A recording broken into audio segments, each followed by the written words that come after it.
નવરાત્રી વચ્ચે વડોદરા એરપોર્ટને બોમ્બથી ઉડાવી દેવાની ધમકીથી ખળભળાટ, તંત્રમાં દોડધામ મચી। વડોદરાના હરણી ખાતે આવેલા એરપોર્ટને ફરી એકવાર બોમ્બથી ઉડાવવાની ધમકી ભર્યો ઈમેલ મળ્યો છે, જેના કારણે પોલીસ પણ દોડતી થઈ છે। એરપોર્ટની સિક્યુરિટી એજન્સી સાથે મળી બંદોબસ્ત ગોઠવીને તપાસ કરવામાં આવી રહી છે। આ ઉપરાંત ઈમેલ કોના દ્વારા મોકલવામાં આવ્યો છે તે દિશામાં તપાસ કરવામાં આવશે। મળતી વિગતો અનુસાર 4 ઓક્ટોબરના રોજ હરણી એરપોર્ટ ઓથોરિટી પાસેની CISFના આઈડી પર કોઈ અજાણ્યા શખ્સ દ્વારા મેલ કરવામાં આવ્યો હતો, જેમાં એરપોર્ટને બોમ્બથી ઉડાડી દેવાની ધમકી મળતાની સાથે જ અફડાતફડીનો માહોલ સર્જાયો હતો। આ અંગે ઉચ્ચ અધિકારી સહિત હરણી પોલીસ અને એરપોર્ટ ઓથોરિટીને જાણ કરવામાં આવી હતી। ધંધુકાના મદદનીશ કલેક્ટરે 8 ડમ્પરો સીઝ કર્યા છે। ધંધુકાના મદદનીશ કલેક્ટરે ધોરી માર્ગ ઉપર ઓવરલોડ અને રોયલ્ટી ભર્યા વગરના 8 ડમ્પરો સીઝ કર્યા છે। અમદાવાદ જિલ્લાના ધંધુકાના મદદનીશ કલેક્ટર વિદ્યાસાગર દ્વારા ધોરી માર્ગ ઉપરથી 8 ડમ્પરો સીઝ કર્યા હતા અને જીઓલોજિસ્ટને આ ગેરકાયદેસર ડમ્પરો સબબ આગળ કાર્યવાહી કરવાના આદેશ કર્યા હતા, તે સૂત્રો દ્વારા જાણવા મળ્યું છે। ધંધુકા ખાતેની પ્રાંત ઓફિસ પાસેથી પ્રાપ્ત થતી વિગતો અનુસાર ધંધુકાના ધોરી માર્ગ ઉપર ચેકિંગ હાથ ધરવાની કામગીરી કરવામાં આવી હતી, જેમાં 8 જેટલા ડમ્પરોને સીઝ કરવામાં આવ્યા છે અને રોયલ્ટી ભર્યા વગરના અને ઓવરલોડિંગ વજનથી ભરેલા જણાઈ આવતા સીઝ કરવામાં આવ્યા હતા। તમામ ડમ્પરો સામે કાયદેસરની કાર્યવાહી કરવામાં આવી છે, તે ભૂસ્તર શાસ્ત્રીના રિપોર્ટમાં જાણવા મળ્યું છે। Story report by Asif Timbaliya, Dhandhuka. Somnath મંદિર પાસે ગેરકાયદેસર માળખા પર બુલડોઝર કાર્યવાહી પર સુપ્રીમ કોર્ટની લાલ આંખ। ગુજરાત સરકારનો જવાબ માંગ્યો। દેશની સર્વોચ્ચ અદાલતને શુક્રવારે ગુજરાત રાજ્યમાં સોમનાથ મંદિર નજીકના ગેરકાયદે દબાણો દૂર કરવાની કાર્યવાહીના સંબંધમાં શાસન પ્રશાસનને ચેતવણી આપતો ચુકાદો આપ્યો હતો। સુપ્રીમ કોર્ટે કહ્યું હતું કે ગુજરાત રાજ્યના અધિકારીઓએ બુલડોઝર કાર્યવાહી પર કોર્ટના આદેશની અહેવાલ કરી છે તેવું લાગશે તો અધિકારીઓને જેલ મોકલી દેવામાં આવશે। એટલું જ નહીં, આવી સ્થિતિમાં જવાબદાર પ્રશાસન અધિકારીઓને આવી કાર્યવાહી દ્વારા તોડી પડાયેલી તમામ સંપત્તિઓ ફરીવાર બનાવી આપવાનો પણ આદેશ અપાશે। ન્યાયમૂર્તિ BR ગવઈ અને KV વિશ્વનાથનની ખંડપીઠે સોમનાથ મંદિર પાસે બનેલા ગેરકાયદેસર માળખાઓ પર 28 સપ્ટેમ્બરના થયેલી બુલડોઝર કાર્યવાહી વિરુદ્ધ કરાયેલી અહેવાલના અરજીની સુનાવણી આજે કરી હતી। ઘરેથી નીકળી ગયેલી અસ્થિર મગજની કિશોરીનું પરિવાર સાથે મિલન કરાવતી 181 અભયમ મહિલા હેલ્પલાઇનની ટીમ। 181 અભયમ મહિલા હેલ્પલાઇનની ટીમ ગુજરાત રાજ્યના 24/7 મહિલાઓની મદદ માટે કાર્યરત છે। અંજાર તાલુકાના એક ગામમાંથી નામ અને સ્થળ બદલાવેલ છે। 181 મહિલા હેલ્પલાઇન પર કોલ આવેલો અને જણાવ્યું કે એક કિશોરીવાડી વિસ્તારમાં આમ તેમ ભટકે છે। 181 મહિલા હેલ્પલાઇન ટીમને કોલ આવતાની સાથે જ મહિલા હેલ્પલાઇનના કાઉન્સિલર અને મહિલા પોલીસ કોન્સ્ટેબલ તાત્કાલિક ઘટના સ્થળે દોડી ગયા હતા અને કાઉન્સેલિંગ કરતા પીડિતા બહેનને અલગ અલગ વાત કરી રહ્યા હતા। પીડિતા બેનની વાત પરથી એવું જણાઈ રહ્યું હતું કે પીડિતા બેન માનસિક બીમાર હોય અને પીડિતા બેનને ઘરેથી ક્યારે નીકળ્યા તે પણ ચોક્કસ સમય જણાવી રહ્યા ન હતા। પીડિતાની માહિતી નજીકના પોલીસ સ્ટેશનમાં આપેલ, પરંતુ પોલીસ સ્ટેશનમાં પીડિતાની કોઈ ગુમ નોંધ કે અન્ય કોઈ બાબતે પીડિતોના પરિવાર તરફથી પોલીસ સ્ટેશનમાં આવેલ ન હતા। પીડિતા બહેને વારંવાર પોતાના ગામના વિસ્તારનું નામ જણાવી રહ્યા હોવાથી 181 ટીમ પીડિતાને લઈને પીડિતાના જણાવેલ ગામ વિસ્તારમાં લઈ જઈ લોકોને પૂછતાછ કરતા પીડિતાનું ઘર મળી ગયેલ હતું અને 181ની ટીમે પીડિતાની માતા પિતા સાથે વાતચીત કરતા પીડિતાના માતા પિતાએ જણાવ્યું કે અમારી દીકરી બાળપણથી જ માનસિક અસ્થિર મગજની છે। સારવાર પણ અમોએ કરાવેલ, પરંતુ દીકરીને સારું થયું નથી। પીડિતા બેન આજે વહેલી સવારથી જ ઘરના લોકોથી છુપાઈ અને ઘરેથી નીકળી ગયા હતા।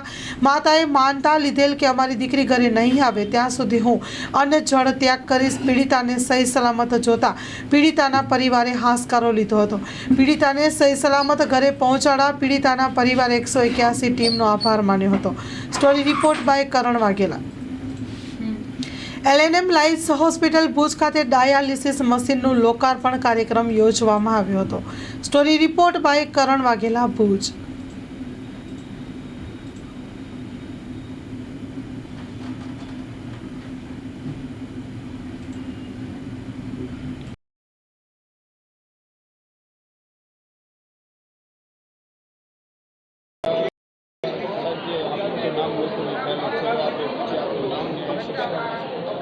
મિત્રો, હું lion Bharat A D Mehta, lions hospital ભુજનો ચેરમેન છું ને આજે બાબુભાઈ હુંબલ અને એમનો પરિવાર ગાંધીધામથી અહીંયા સુધી આવી 100થી વધારે આંખના ઓપરેશન કરાવવા જઈ રહ્યા છે. સાથે સાથે 7.5 લાખ રૂપિયાની એક કિંમતનું એક નવું ડાયાલિસિસ મશીન પણ તેઓ ભેટ સ્વરૂપે આજે આપી રહ્યા છે. આ મશીન છે. હું દાતા પરિવારનો હૃદયપૂર્વક આભાર માનું છું અને આશા રાખું છું કે આ પરિવાર અમારી સાથે જોડાયેલો રહે. ધન્યવાદ. સાહેબ, લોકોને આપણું નામ તો ખ્યાલ જ છે, તો આપણે આજે જે લાયન્સની અંદર જે જરા અવાજ ઓછો કરો. એ જખુબેન જરા અવાજ ઓછો રાખો સર. લાયન્સ ક્લબની એક સેવાની પ્રવૃત્તિ છે ને નાનામાં નાના માણસ સુધી એ સેવાની પ્રવૃત્તિ કેમ પહોંચે એના માટે હું તો કહું છું, સેવા એ ગંગાના પ્રવાહ જેવી છે, પણ એ સતત વહ્યા કરે અને આગળ જતાં એમાં ભાવ ઝરણાઓ બાબુભાઈ જેવા ભર્યા કરે તો અનેક ક્ષેત્રોને હરિયાળી કરતો અને અનેક માનવોને તૃપ્તિ આપતો ગંગા પ્રવાહ બની જાય. હવે એક ગંગા પ્રવાહ સતત અહીં ભાઈ શ્રી ભરતભાઈ થ્રુ જ્યારે વહેતો હોય ત્યારે હું આ સ્થળેથી ચોક્કસ અપીલ કરીશ કે આવી સેવાની પ્રવૃત્તિ જ્યાં ચાલુ હોય ત્યાં આપણે ફૂલ નહીં તો ફૂલની પાંખડી રૂપે પણ આમાં સહકાર આપવો જોઈએ અને માત્ર પૈસાથી કે દાનથી નહીં પરંતુ એના સિવાય પણ સહકારની અનેક પ્રવૃત્તિઓ હોય છે. જ્યાં જ્યાં આપણી જરૂરત પડે ત્યાં આ સંસ્થાને સહકાર આપી અને આ સંસ્થા ખૂબ આગળ વધે અને નાનામાં નાના માણસ સુધી ગરીબ માણસ સુધી આ આરોગ્યની સેવા પહોંચે એના માટે એમના જે સતત પ્રયત્નો છે એટલે એમને હું ખૂબ અભિનંદન આપું છું. દાતાશ્રી બાબુભાઈને પણ ખૂબ અભિનંદન આપું છું અને સેવાની પ્રવૃત્તિ ચલાવનાર ભાઈ શ્રી ભરતભાઈને એના ટ્રસ્ટને ખૂબ અભિનંદન આપું છું. આગળ વધે અને સેવાની પ્રવૃત્તિ અવિરતપણે ચાલ્યા કરે અને કચ્છની પ્રજાને બધાને નબળા વર્ગને ગરીબ વર્ગને આશીર્વાદરૂપ બને એવી અભ્યર્થના સાથે વિરમું છું. સાહેબ, શું નામ છે આપનું? હું ડૉક્ટર દેવેન્દ્ર ડાંગર છું. હું પ્રાઇવેટ પ્રેક્ટિસ કરું છું એઝ અ પીડિયાટ્રિશિયન. સાહેબ, જે આજે જે મશીન આપી છે આપણે દાતા પરિવાર સાથે એટલે લાયન્સ હોસ્પિટલમાં અમારી ફેમિલીને હેલ્પ કરવાની મદદ મળી એ અમારા માટે એક મોટી વાત છે અને મારા સસરા અને એમની ફેમિલી તરફથી જે આજે ડોનેશન મળ્યું છે એના માટે ઘણા બધા લોકોને બેનિફિટ મળશે. લાયન્સ હોસ્પિટલમાં આજે હું પહેલી વાર આવ્યો છું પણ અહીંયા એની ફેસિલિટીઝ અને એની જે સુવિધાઓ છે એ જોઈને મને સારું લાગે છે કે આપણે ભુજના અંદર પણ આટલી બધી ફેસિલિટીઝ છે ને આટલી બધી સર્વિસીસ થાય છે એટલે હું પણ એવું કહેવા માગું છું કે આપણે બધા મળીને સપોર્ટ કરવું જોઈએ આ ઓર્ગેનાઇઝેશનને. લોકોને શું ફાયદો? ડાયાલિસિસનું મશીન આપ્યું છે એનાથી ઘણા બધા લોકોને ડાયાલિસિસમાં હેલ્પ થશે. પ્લસ એક આઈસનો કેમ્પ રાખ્યો છે જેના અંદર ફ્રી સર્જરીઝ છે. આજે નિયરલી 150 પેશન્ટ્સ આવવાના છે. એ લોકોનું ફ્રીમાં તપાસ થશે અને પ્લસ એ લોકોની ફ્રીમાં સર્જરીઝનો બેનિફિટ પણ મળશે.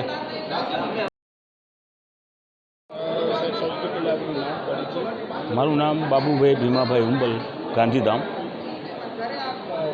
ખાસ કરીને જે લાયન્સના મશીનની વાત કરીએ જે દાતા પરિવારે જે ઓપનિંગ કરી એ વિશે આપ શું કહેશો? હું થોડા દિવસ પહેલાં હોસ્પિટલની મુલાકાત આવ્યો હતો. ભરતભાઈ મારા મિત્ર છે, તો મેં આ હોસ્પિટલની કામગીરી જોઈ અને જે સેવાઓ છે એનાથી ખરેખર ખૂબ જ હું પ્રભાવિત થયો હતો. એના કારણે મારા મનમાં એક ઈચ્છા થઈ. ત્યારે જ મેં ભરતભાઈને કહ્યું હતું કે એક ડાયાલિસિસ મશીન અને એક આંખનો નેત્રમણીનો કેમ્પ મારા પરિવાર તરફથી હું કરાવી આપીશ. ડેટ આપણે જ્યારે નક્કી કરી ત્યારે તો આજે ખૂબ જ સરસ દિવસ અમારા પરિવાર માટે આવ્યો છે. મારા માતૃશ્રી ખીમીબેન ભીમાભાઈ હુંબલ અને મારા બનેવી સ્વર્ગસ્થી ગગુભાઈ પેથાભાઈ મહેત્રા એમના સ્મરણાર્થે આજે અમારા પૂરા પરિવાર તરફથી આ એક ડાયાલિસિસ મશીન અર્પણનો કાર્યક્રમ આ સંસ્થાને લાયન્સ ક્લબ ભુજને અને નેત્રમણીના જે લગભગ 100થી 125 જણા આજે આ કેમ્પનો લાભ લેશે. ફ્રી ઓફ એના ઓપરેશન કરવામાં આવશે. એના માટેનો આ કાર્યક્રમ ખરેખર યોજવામાં આવ્યો હતો આજે અને અમારા પરિવારના બધા જનો અને મારા મિત્ર વર્તુળના શિવજીભાઈ આહિર, હમીરભાઈ ડાંગર, કમલભાઈ મહેતા, જીગરભાઈ છેડા, ભરતભાઈ, મારા ભાઈ જખાભાઈ, મારી દીકરીઓ બને, મારા જમાઈ દેવેન્દ્રભાઈ ડૉક્ટર અને આ બધા સાથે મળીને આજે ખૂબ આનંદ થયો કે હું ભરતભાઈને પણ ખૂબ અભિનંદન આપું છું કે આવા સેવાના ખરેખર સારા કાર્યો કરી અને ખરેખર એ પોતાનું જીવન ખરેખર છે ને સફળ બનાવી રહ્યા છે. હું લોકોને પણ સંદેશો આપીશ કે આ હોસ્પિટલમાં તમે આવીને જુઓ. આજે અમે બધા પરિવારે જોયો, હું તો જોઈ ગયો હતો. ખૂબ આનંદ થાય એવી ખરેખર ઘટના છે આ કે કેટલાય લોકોને આ સેવાનો લાભ મળે છે. જે આર્થિક રીતે નબળા લોકો છે એનું ડાયાલિસિસ કરવામાં આવે છે, બહુ સારા મશીનો નવા પર આંખોનું ઓપરેશન કરવામાં આવે છે, દાંતનું છે અને ઘણા બધી પ્રવૃત્તિઓ કરવામાં આવે છે. એટલે આ સંસ્થામાં ખરેખર હું તો અપીલ કરીશ લોકોને જેટલું આપી શકાય એટલું દાન લોકોએ આપવું જોઈએ અને હું ભાગ્યશાળી સમજું છું અમારા પરિવારને કે મને ભરતભાઈએ આ સંસ્થામાં આ સેવા કરવાનો એક મોકો આપ્યો છે.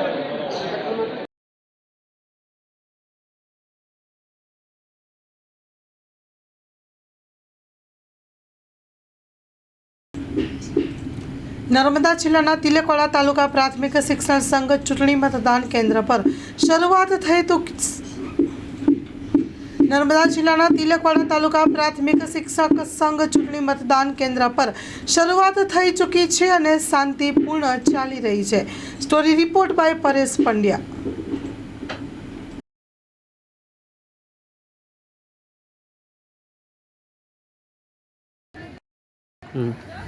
આજરોજ તિલકવાડા તાલુકા પ્રાથમિક શિક્ષણ સંઘની ચૂંટણીનું મતદાન પ્રક્રિયા હાલ ચાલી રહી છે.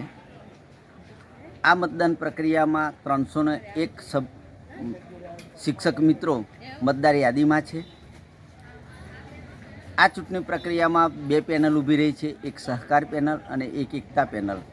7 હોદ્દાઓ માટેની ચૂંટણી છે અને 11:30 થી 1 વાગ્યા સુધીનું મતદાન ચાલશે અને મતગણતરી પૂર્ણ થઈ ત્યારબાદ મતની ગણતરી કરવામાં આવશે અને એનું પરિણામ જાહેર કરવામાં આવશે. આ ચૂંટણીમાં હોદ્દેદારોની મુદત 3 વર્ષની હોય છે અને આ પ્રક્રિયા શિક્ષકો જે તાલુકા પ્રાથમિક શિક્ષક સંઘના જે હોદ્દેદારો છે એની ચૂંટણી પ્રક્રિયા થઈ રહી છે અને આ રીતે અત્યારે ખૂબ ઉત્સાહભેર મતદાન પ્રક્રિયામાં મતદારો ભાગ લઈ રહ્યા છે. આપણું નામ? મારું નામ બારિયા ભૈલાલભાઈ મગનભાઈ. ઓકે. આજરોજ તિલકવાડા તાલુકા પ્રાથમિક શિક્ષણ સંઘ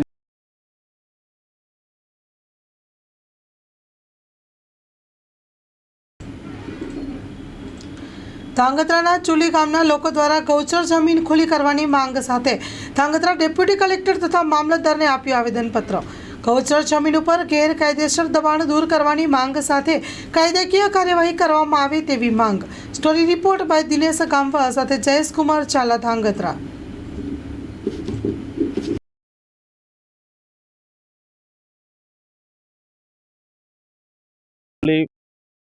રૈયાભાઈ સિંધાભાઈ ભરવાડ. ચુલી ગામમાં 80 થી 90 કુટુંબના માલધારી રહેશે અને માલઢોરનું ક્યાંય પણ પોણ છે નહીં, જેથી 3 એકર જમીન રામમોલની હતી. બાજુમાં ગૌચરની જમીન અમારી 70 થી 80 વીઘા ખેડાણ દબાણ કરેલું છે. તો એને દબાણ હટાવવા માટે અગાઉ અમે રજૂઆત કરેલી હતી, પણ એનું કોઈ પણ અમને નિર્ણય આવ્યો નથી. એથી અમે અત્યારે અમારી કબજો રામમોલથી છોડાવવા માટે અમે અરજી કરવા, આવેદનપત્ર આપવા મામલતદાર અથવા કલેક્ટર સાહેબને આવ્યા છીએ. બસ એટલું જ. મારું નામ જીલાભાઈ વેલાભાઈ, રહું ગામ ચુલી. અમે એટલું જણાવવા આવ્યા છીએ મામલતદાર સાહેબને, ડેપ્યુટી સાહેબ, કલેક્ટર સાહેબને કે અમારે ચુલી ગામમાં ગૌચર સર્વે નંબર 77માં એની બાજુમાં 85 નંબર સર્વે નંબર છે રામમહેલ મહેલનો, એમાં અમારું ગૌચર દબાણ છે. તો અમારે ગામની જે ગૌ છે, ગૌધન ને જે માલસાર છે બધો એમાં એ ગૌચરમાં છે, બાકી તો બીજું કંઈ છે નહીં. અમારે બધું ખેડાણ થઈ ગયેલું છે. એ 85 નંબરમાં દબાણ કરેલ છે.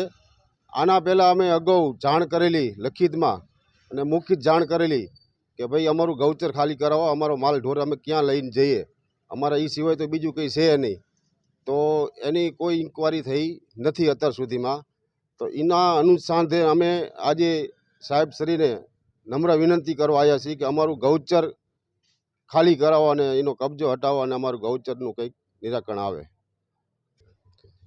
આ બધું કરવા છતાં જો કંઈ સરકાર આના પગલાં નહીં લે તો અમારે આગળ ગાંધીજીના માર્ગે કરવાનું રહેશે.